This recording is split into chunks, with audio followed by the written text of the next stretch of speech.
how much is really in our control? Like the concept, and many people are asking this, not only in our comments, but you see this all over social media, all over the internet. People are asking the concept of free will. That always comes up in spiritual discussions. But I'll give you a common sense answer, which our monks would always give in reply to such questions. We don't ask such questions when it comes to the matters of the world. If I really want something, I go out and buy it, or I order it on Amazon or something like that. I don't sit around thinking, do I have the free will to order this or not? No. Only when it comes to spirituality, we drag our feet and say, oh, how much free will do I have in this case? But it's a deep question, regardless. So the first answer is a practical answer. Go ahead, jump into it, start working at it. So, engage yourself in service, engage yourself in devotional practices, study the scriptures, listen to lectures, if you will, on YouTube, whatever you do. And give it a good try. So that is, at least, at the very least, it's a demonstration of our desire that I really want God. But now, if you take it to a philosophical level and ask how much free will do we have, according to Vedanta, we actually do not. It's an interesting perspective. Swami Vivekananda said, free will is a contradiction in terms. The moment you say will is something exercised by the mind, by the person. I am exercising will. Already I am in the chain of causation. Some cause produces an effect becomes a cause, in turn produces another effect. So if I have the will, suppose I have the will to raise my hand right now, and I did it. Okay, yes. So I did it. You did it too. Yep. Did we exercise our free will?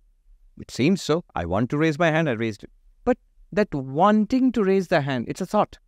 Where did that come from? It could have just been, I don't want to raise my hand. Do we have control over that thought? And if we control that thought, by controlling itself will be another thought. Where will that controlling thought come from? It's like you're standing in front of a deep well and you see bubbles coming up, but the depths from which the bubbles are coming up, we don't see it. So our thoughts are bubbling up from where we don't know. Therefore, it's all in a chain of causation. As Vivekananda said, free will is a contradiction in terms. And so, is there no freedom?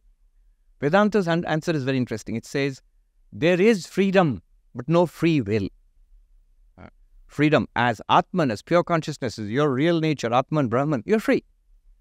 That is freedom. Freedom from samsara. Freedom from limitation. Freedom to do what? Not to do. Even the idea to do something is also within limitation.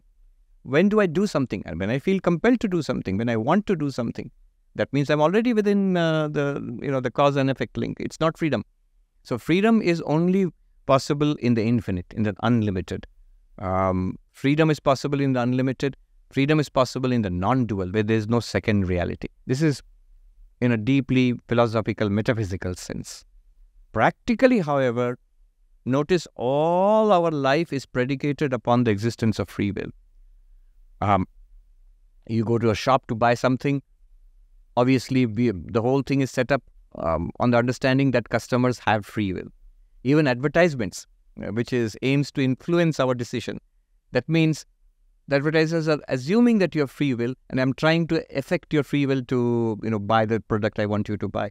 Elections are going on in India now. All the idea of elections, vote for this or that, is predicated on the existence of free will. You are free to choose. Our entire legal system, courts and justice and all, why do you punish a person if there is no freedom? If a person has freely done something wrong, then only you say this person deserves punishment. Why do you give awards and honors and all? Is freely done something heroic and worthwhile. And therefore, if a person has been forced to do something wrong, even a judge will take that into account. Reduced freedom of action. So the liability is also less. If somebody holds a gun to my head and makes me do something, then you cannot punish me for it because I did not act freely. But courts, election system, democracy, consumer choice, all of these assume free will. And religion, what we are talking about, assumes free will. Why give advice otherwise? If a person is not free to follow the advice, why would you give advice? So, free will is practical purposes. Free will is admitted.